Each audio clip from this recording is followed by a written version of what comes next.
Shalom, shalom. Puji Tuhan, Tuhan berkati. Kita ketemu lagi di episode kelima. Saudara, kita akan beritakan ini kebenaran. Saudara, kita akan ingin mengetahui lebih dalam lagi tentang hidup ini, saudara. Kita harus perlu mengetahui kehidupan ini, saudara. Kita akan berakhir di mana dan akan finish kemana. Saudara, ini semua manusia kita kira perlu tahu semua ini, saudara, karena di dalam kitab Roma, mari kita lihat kitab Roma pasal yang ke-8. Saudara, dikatakan ayat 13. Roma pasal 8 ayat yang ke-13. Sebab jika kamu hidup menurut daging, kamu akan mati. Tetapi jika oleh roh kamu mematikan perbuatan-perbuatan tubuhmu, kamu akan hidup. Saudara, puji Tuhan. Apa ayat ini, saudara?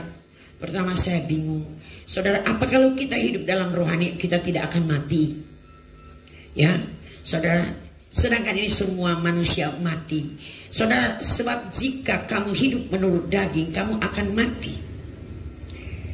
Mati di sini berarti, ini ada artinya, saudara, bukan mati tubuh, tapi mati roh, ya.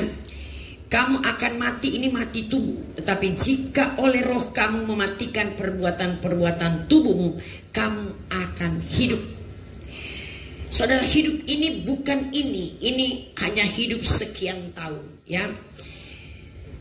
Kita lihat dua kehidupan, roh dan lahiriah. Saudara, kita terlalu manusia terlalu banyak pusing dengan soal lahiriah. Anda mungkin waktu lahir anak, kita langsung pikirkan bagaimana dia mau bergizi, makan yang makanan bergizi. Dia setelah sudah sudah waktunya dia mesti sekolah, dia harus jadi ini, jadi itu. Mungkin kita banyak cita-cita untuk anak kita. Itu baik, itu benar, saudara. Tapi jangan lupa, saudara, kita mempunyai kehidupan yang berikut, ya. Saudara, kita pikirkan banyak sekali. Kalau dulu saya hanya pikirkan soal lahiriah, soal daging, ya. Kita tidak pernah pikirkan anak ini untuk dunia yang kekal. Sedangkan manusia terlahir dari manusia adalah roh, bukan daging, saudara, ya. Manusia adalah roh, mempunyai jiwa, tinggal di dalam tubuh, ya, saudara. Manusia untuk kesibukan dengan tubuh ini saya sangat terlalu sibuk, ya. Memang perlu untuk kita hidup di dunia ini, kita harus kerja, kita harus, ya, memiliki potensi. Kalau perlu kita bisa berhasil dalam studi anak kita, atau kita ini bagaimana hidup, harus kita kembangkan hidup ini, harus kita berhasil di dalam studi, di dalam pemilikan apa yang kita boleh, intelektual dan segala. Itu perlu. Tapi jangan lupa, kalau itu tidak start dari Tuhan, karena Tuhan, untuk Tuhan, bagi Tuhan, itu semuanya tidak berguna, ya. Jadi manusia berhasil bukan karena dia bisa menyelesaikan sekolah, dia bisa ada jabatan, punya potensi, dan mengenai lahiriah ini, saudara. Itu perlu, tapi bukan itu menjadi fokus hidup kita ini di dunia ini, saudara, ya. Kita harus periksa baik-baik. Kita sudah pikirkan ini, kita hidup ini dari mana, untuk apa, mau kemana. Kalau kita hanya pikirkan hal-hal lahiriah, saudara, manusia itu kalau pikir batinnya, daging, lahiriah, duniawi, saudara, jika kita mati tubuh, itu selesai. Habis semua apa yang kita miliki. Mungkin kita punya gelar, kita punya jabatan, kita punya kekayaan, ya. Semua itu selesai, tubuh ini selesai semua, habis perkara, ya. Manusia dan hewan itu bedanya, saudara, apa? Anda tahu? Manusia dan hewan itu bedanya roh. Hewan bagaimanapun, hewan peliharaan yang mahal, sebagus apapun, sehobi apapun, semahal apapun, seharga apapun, senilai berapapun, setelah mati selesai, ya, dikuburkan. Tapi manusia, saudara, bukan seperti hewan. Beda manusia dan hewan adalah roh. Ya, manusia setelah mati bukan habis perkara. Manusia mati mulai berperkara. Ya, kita akan berperkara dengan manusia kita. Roh manusia adalah roh, bukan daging. Ya, daging setelah mungkin kalau ada yang keluarga kita yang dapat sakit mungkin membahaya, mematikan, kanker ginjal, stroke atau diabetes, itu sangat kita pusingkan, sangat kita cari di mana bisa, kalau kita bisa keluar negeri kemana, ya, mau cari untuk solusi atau kesembuhan dari penyakit ini karena takut matinya ini, saudara, ya. Padahal itu semua mati selesai, saudara, ya. Yang kita tidak pernah takuti bahwa roh kita kalau dia sakit bahaya, saudara, ya. Karena tubuh kita akan mati, sudah selesai. Tapi roh ini tidak akan pernah mati, ya, saudara. Jam kita urus serius ini maksimal, saudara, ya. Kita yang dominan hidup urusan adalah roh, sangat harus dominan hidup kita. Urusan daging soal kedua, jangan nomor satu dijadikan nomor dua, nomor dua dijadikan nomor satu, ya. Urusan lahiriah daging itu hal yang kedua. Yang pertama kita akan urus roh kita, manusia kita, ya. Karena manusia adalah roh, bukan daging, ya, saudara. Mungkin Anda pikir begini, saya pernah dengar ada seorang kekasih, dia bilang, aduh kasihanlah itu tetangga kami, dia sudah sakit kanker yang begitu bertahun, berbulan dia siksa setiap malam, mungkin dia tidak bisa menderita, ya. Setelah meninggal mereka katakan, ya, dia sudah senang karena sudah selesai dari penderitaannya, dia sudah tidak tersiksa lagi seperti yang lalu-lalu kami lihat dia rasakan itu. Saudara, itu mati, saudara, bukan dia senang kalau dia tidak bertobat. Kalau dia bertobat, puji Tuhan. Kalau dia mengenal Tuhan yang benar, bertobat artinya mengenal jalan Tuhan yang benar, ya, saudara. Saudara, kalau kita mati-mati di dalam Tuhan, kita tidak pernah pikirkan atau berurusan dengan bagaimana, aduh kasihannya dia, kasihan. Kita bagaimana kita urus rohaninya. Kita punya saudara-saudara di kampung, pernah kami diundang ke sana, dipanggil karena sudah sekarat. Oma saya, ya, adik dari oma saya sudah sekarat. Dan kita ke sana karena sudah menunggu panggil saudara-saudara. Waktu kita tiba di sana, suaminya bilang apa? Opa bilang, kami katakan bagaimana? Dia bilang sudah siap semuanya. Kuburannya sudah, petinya sudah, baju-bajunya sudah lengkap semua. Jadi kita sudah selesai menyiapkan dia untuk kita siap nunggu kematiannya oma ini karena sudah sekarat. Saudara, dia tidak pernah pikirkan ini sudah siapkan rohnya.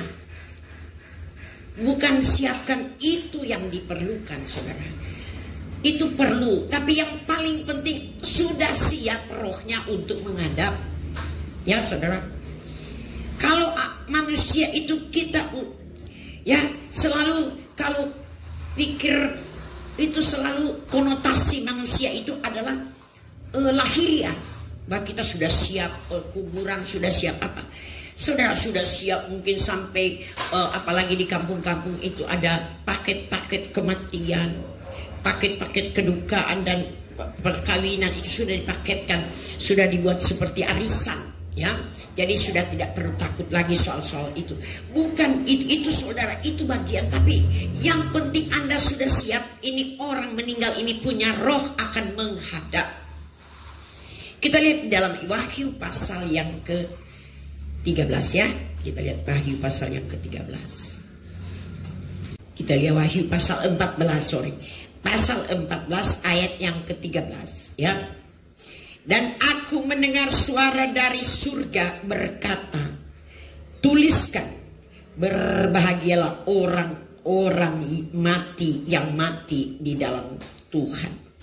Sejak sekarang ini sungguh kata Roh, supaya mereka boleh beristirahat dari jerih lelah mereka.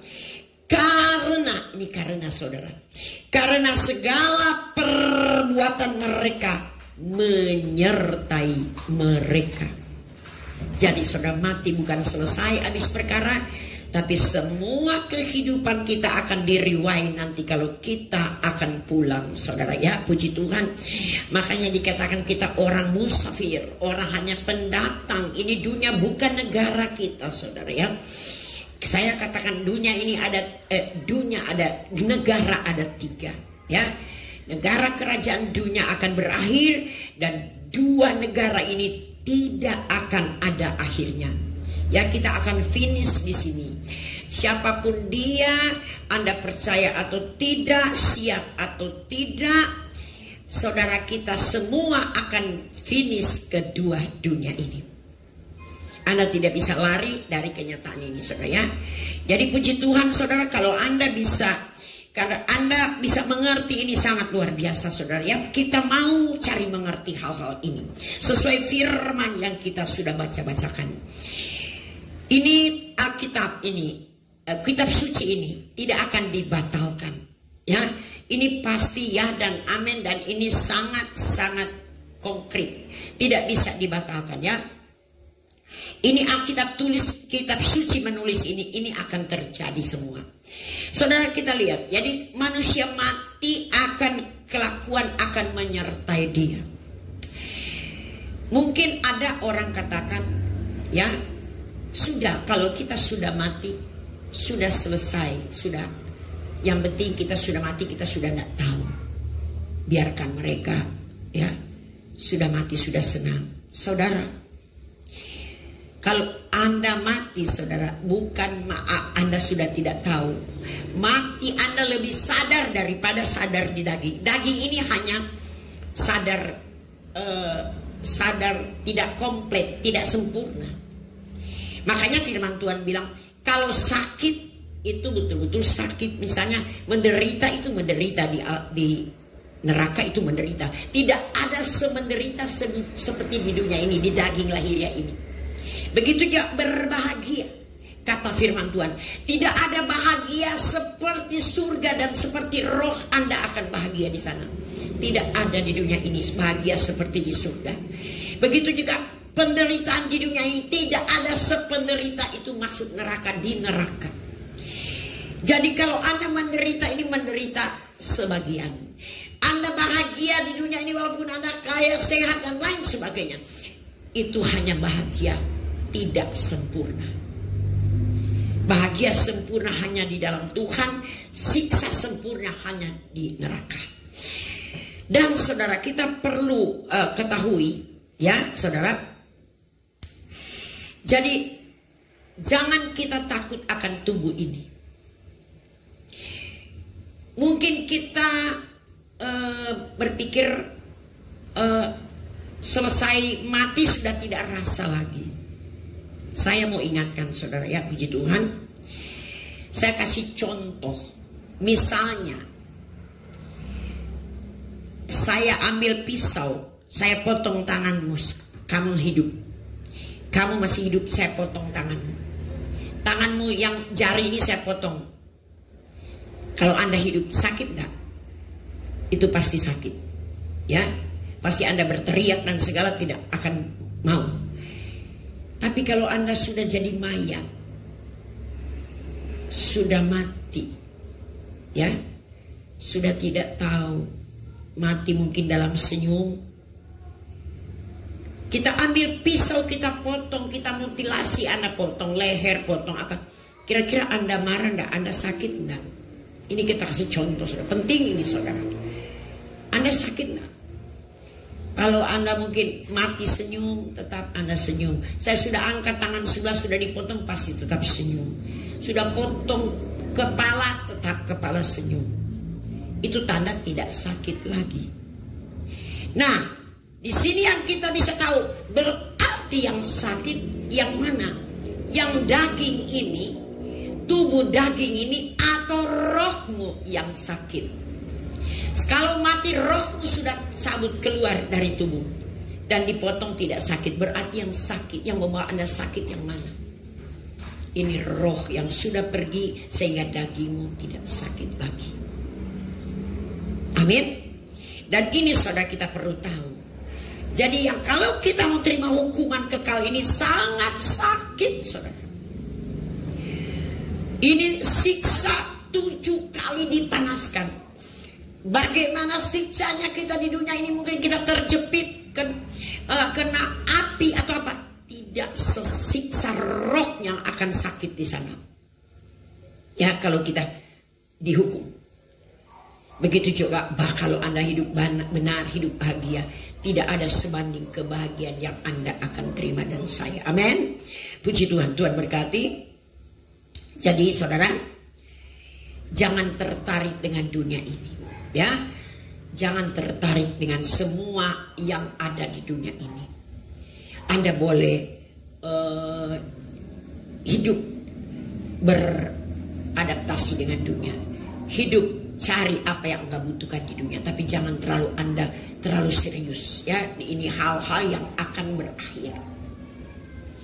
Anda punya mungkin cantik, Anda memiliki kecantikan kayak apa, berakhir. Akhirnya hanya jadi tengkorak. Betul gak? Anda punya rumah mewah seapapun, kalau Anda mati tadi jadi tengkorak, cantik jadi tengkorak.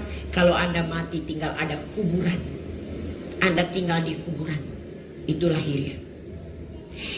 Anda punya jabatan apapun, Anda punya gelar apapun, Anda punya fungsi apapun di dunia, ya, mungkin di dunia Anda punya jabatan, punya gelar, tapi ujung akhir hidup selesai dari daging ini, tinggal gelarmu adalah almarhum. Ya, Anda punya tempat tidur mungkin yang mewah, empuk setiap malam, 80 tahun Anda tidur, mungkin 90 tahun. Tapi saudara, selesai dari tubuh ini, triliun tahun bahkan miliar tahun selama-lamanya, Anda akan cuman tidur di papan, dan papan lama-lama jadi tanah. Ya, itu namanya manusia. Ya, saya kasih contoh begini saudara. Misalnya manusia mendapat kanker hati. Kanker hati, pasti cari dokter ahli untuk mengobatinya. Itu benar. Ya, kalau Anda sakit hati, ya, karena masalah, Anda sakit hati karena problema, kira-kira yang mengobati siapa? Karena itu sakit batinnya, sakit roh yang tidak kelihatan. Itu Anda tidak bisa bawa di dokter. Dokter tidak tahu obat bagaimana Anda sakit hati. Hanya obatnya bunuh diri dan stres. Nah, ini penting saudara ya. Jadi saudara, jadi kalau kita urus roh kita bisa bertanggung jawab dengan tubuh. Roh kita bisa tanggulangi roh kita bisa tanggulangi tubuh kita. Kalau kita imannya bagus, dokter mungkin tolak, dokter mungkin tidak mampu lagi mengobati karena sudah sangat kronis penyakitnya. Tetapi rohmu bisa sembuh oleh karena mujizat. Amin. Haleluya. Jadi saudara, ada satu anak, dia anak orang berada, dia yang paling tua, jadi orang tuanya suruh studi, bahkan studi di luar negeri, dan disuruh kejar titel A, titel B, ya, gelar B, gelar A, disekolahkan di luar negeri dengan fasilitas yang memadai, Dan anak ini sudah selesai sekolah, ya. Selesai dengan gelar-gelar ini saudara, dan dia mulai cari kerja, karena kerjanya juga banyak yang menampung dia karena dia punya titel, gelar. Jadi saudara, banyak orang yang akan menerima dia. Dia sudah mau kerja dan tiba-tiba dia sakit, saudara, ya. Tiba-tiba dia sakit kronis, sakit yang benar-benar mematikan. Dan akhirnya disuruh bawa pulang ke orang tuanya karena dia sakit, mungkin terlalu capek, terlalu apa, dan dia sakit. Dan dia bersaksi di rumah sakit, dia katakan, orang tua saya suruh belajar gelar A, gelar B, fakultas A, fakultas B, ilmu A, ilmu B, institut A, institut B. Semua itu saya sudah belajar dan saya mendalami semua itu. Tapi cuma satu orang tua saya tidak ajar kepada saya, yaitu kitab suci. Untuk kita bagaimana kalau kita habis akhir dari hidup ini. Nah sekarang dokter sudah vonis dia cuma boleh berdoa. Nah sekarang ilmu ini dia tidak tahu. Orang tuanya tidak pernah ajar dan dia sangat menyesal. Ya saudara, kenapa dia tidak belajar ilmu ini? Ya puji Tuhan. Jadi semua kalau kita berdasarkan Tuhan itu semua bagus. Tapi apapun soal lahirnya dunia ini, kalau tidak berdasarkan Tuhan, semua itu tidak berguna. Kata firman Tuhan, daging lahirnya tidak berguna. Kita lihat Yohanes 6 ayat 63. Ya, oke. Kita baca Yohanes. Coba baca, Putri baca. Yohanes 6 ayat 63. Yohanes 6 ayat 63. Rohlah yang memberi hidup, daging sama sekali tidak berguna. Rohlah yang memberi hidup, daging sama sekali tidak berguna. Perkataan-perkataan yang kukatakan kepadamu adalah roh dan hidup. Perkataan yang kukatakan kepadamu adalah roh yang hidup. Saudara, daging sama sekali tidak berguna. Ya, saudara, ini hal-hal yang kita cari di daging ini akan tidak berguna untuk selama-lamanya. Jadi kita boleh, tetapi kita jangan terlalu kita maksimalkan ke situ saja, ya. Dan hal yang berguna, hal yang kekal, hal yang sudah semata-mata kita akan hidup selama-lamanya, kita tidak pernah urus hal ini. Maka kita orang yang paling malang di dunia. Kata firman Tuhan, kalau kita hanya cari Tuhan, hanya perlu Tuhan berdoa, hanya untuk hal-hal lahir supaya kita lulus studi kita, supaya kita bisa berhasil ekonomi kita, kesehatan kita cari Tuhan hanya untuk hal-hal itu semua yang tidak berguna saja. Maka firman Tuhan berkata kita orang yang paling malang di dunia ini. Kita lihat 1 Korintus 15 ayat yang ke-19. Tolong Putri baca. 1 Korintus 15 ayat 19. Jikalau kita hanya dalam hidup ini saja menaruh pengharapan pada Mesias Kristus, maka kita adalah orang-orang yang paling malang dalam segala manusia. Ya, saudara, 1 Korintus 15 ayat yang ke-19 dia katakan begini, saudara, ya. Puji Tuhan, saya ulangi supaya lebih mendalam, lebih mengerti, ya. Jikalau kita hanya dalam hidup ini saja menaruh pengharapan pada Kristus, maka kita adalah orang-orang yang paling malang dari segala manusia. Kita pikir kalau kita punya anak sudah berhasil, mungkin sudah ada gelar A, gelar B, mereka sudah gajinya sudah memadai, rumahnya sudah safe, kendaraan pada bungalow dan segala. Jadi orang tua tinggal bersenang, sudah selesai, anak-anak sudah jadi. Saudara, kalau dia tidak mengenal jalan Tuhan yang benar, itu belum jadi, saudara. Ya. Ada satu urusan lagi, satu kepentingan dari orang tua untuk mendidik bahwa dia punya dunia yang akan datang. Ya, saudara, kita ini manusia terlalu takut dengan kematian pertama. Kita ada memiliki kematian kedua yang kita harus takuti. Kematian kedua ini yang kita pasalkan dalam hidup ini. Kematian pertama itu, saudara, itu selesai. Itu seperti tadi hewan, tidak ada urusan lagi. Tapi kematian kedua ini saudara, apa kita sudah urus bagi anak-anak kita dan keluarga, bahkan saya sendiri. Kematian kedua itu mengerikan. Haleluya. Ini tubuh ini kalau dia sakit dan segala mengerikan, celaka dan lain sebagainya, mereka sibuk dengan kematian yang menggenaskan. Tapi sudah selesai, tidak ada urusan lagi. Dia sudah tidak tahu, dia sudah mati, sudah jasad masuk kubur, selesai. Walaupun dia menderita kayak apapun, sudah selesai. Tapi kematian kedua ini sangat mengerikan saudara, karena ini tidak akan berakhir ngerinya. Kita lihat Wahyu pasal 21. Wahyu pasal 21 ayat yang ke-8. Ya, haleluya. Saya bacakan, tetapi orang-orang penakut, orang-orang yang tidak percaya, orang-orang keji, orang-orang pembunuh, orang-orang sundal, tukang-tukang sihir, penyembah berhala, dan semua pendusta. Sampai sini dulu saudara.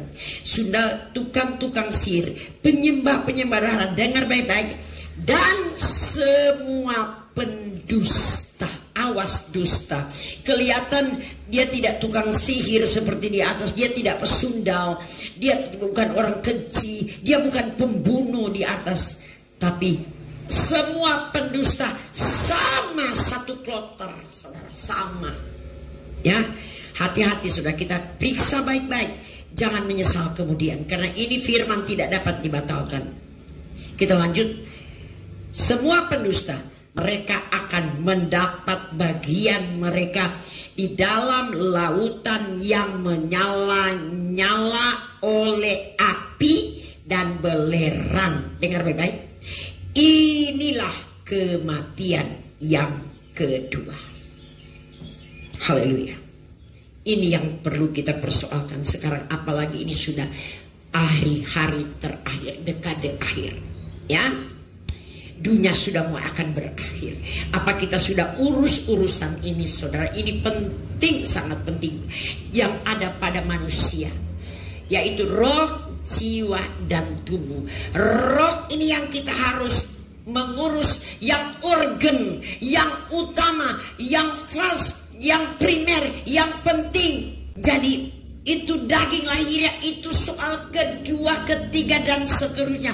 Roh manusia kita yang kita urus, yaitu rohanimu.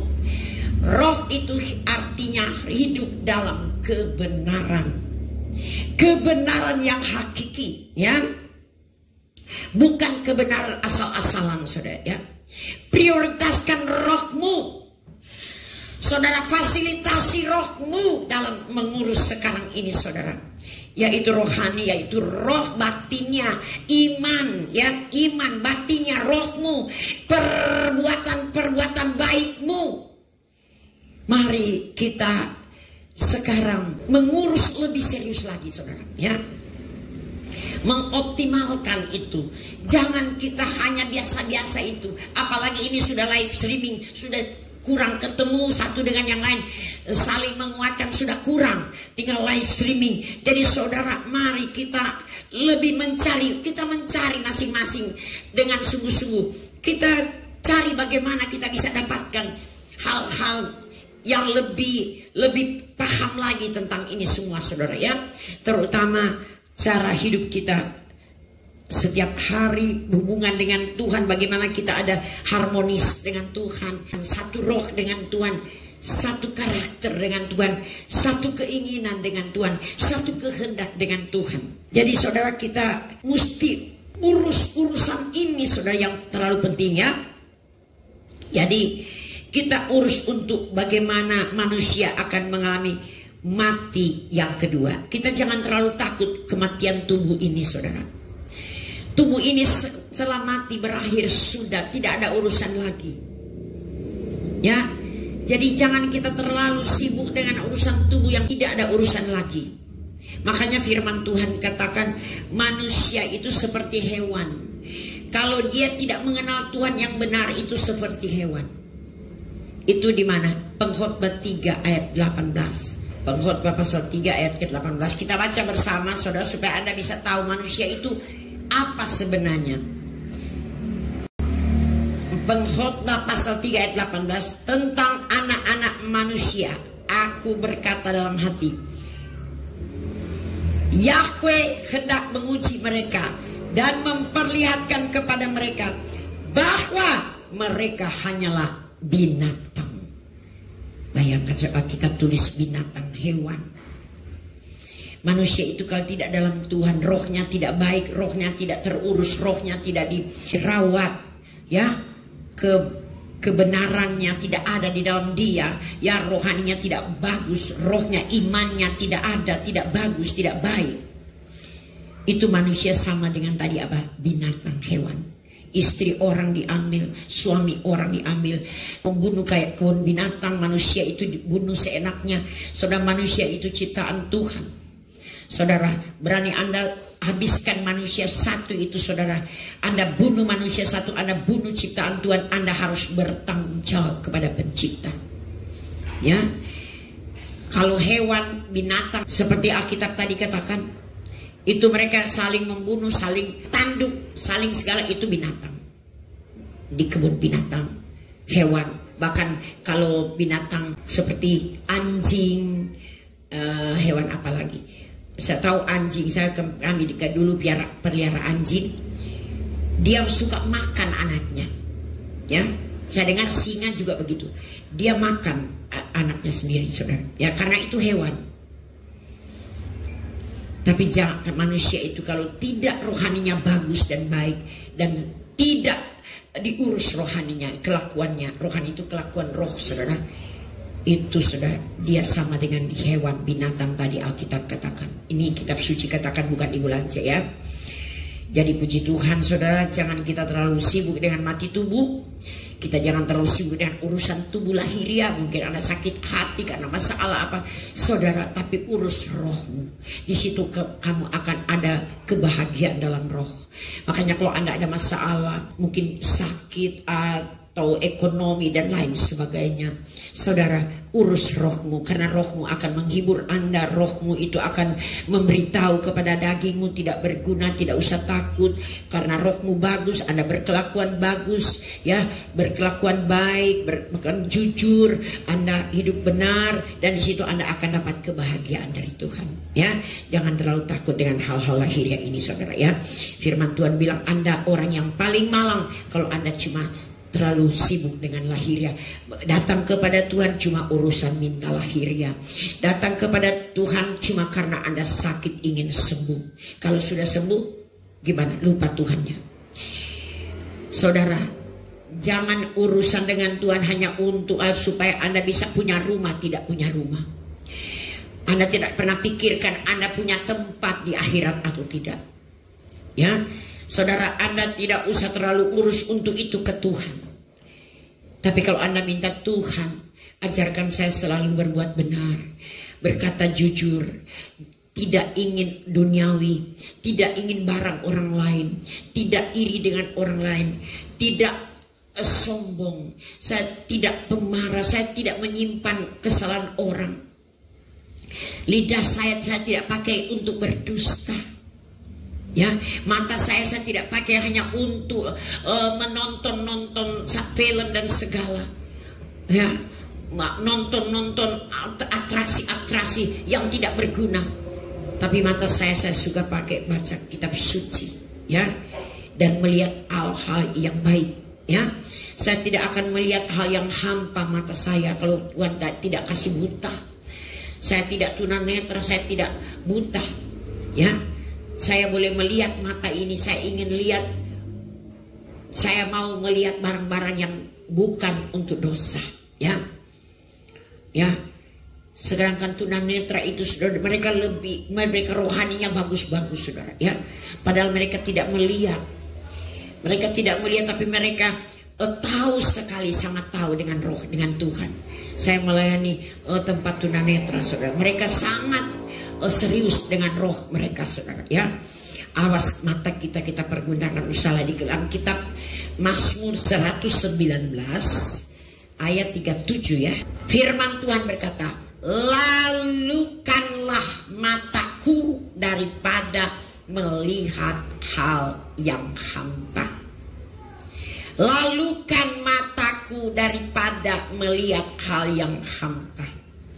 Hidupkanlah aku dengan jalan-jalan yang Tuhan tunjukkan. Haleluya. Jangan waktu baca firman, saudara, ya. Waktu Anda bisa dengar khotbah, Anda cuma putar, Anda pindah channel untuk lihat film-film duniawi. Padahal begitu banyak khotbah-khotbah yang Anda perlu lihat dan dengar. Anda simak, karena itu akan dunia yang kedua, dunia yang akan datang, yang akan kita pergi. Tinggal mari kita siapkan dari sekarang ini, saudara. Jangan buang waktu. Firman Tuhan katakan pergunakan waktu yang ada. Kita lihat Efesus pasal 5, ya. Kitab Efesus pasal 5 ayat yang ke-15. Karena itu perhatikanlah dengan saksama. Artinya orang Manado bilang, lihat baik-baik, perhatikan baik-baik dengan saksama bagaimana kamu hidup. Janganlah seperti orang bebal, tetapi seperti orang arif. Saudara, firman Tuhan berkata, perhatikan Anda hidup ini. Anda hidup dari mana, untuk apa hidup itu? Finish dan akhir di mana akan hidup ini, saudara? Sudahkah pernah Anda pikirkan utama dan selalu Anda urus urusan ini kepada hidupmu? Kalau belum, mari saudara pergunakan. Kita lihat, saudara, ya. Dan kita lihat ayat 16. Dan pergunakanlah waktu yang ada, karena hari-hari ini adalah jahat.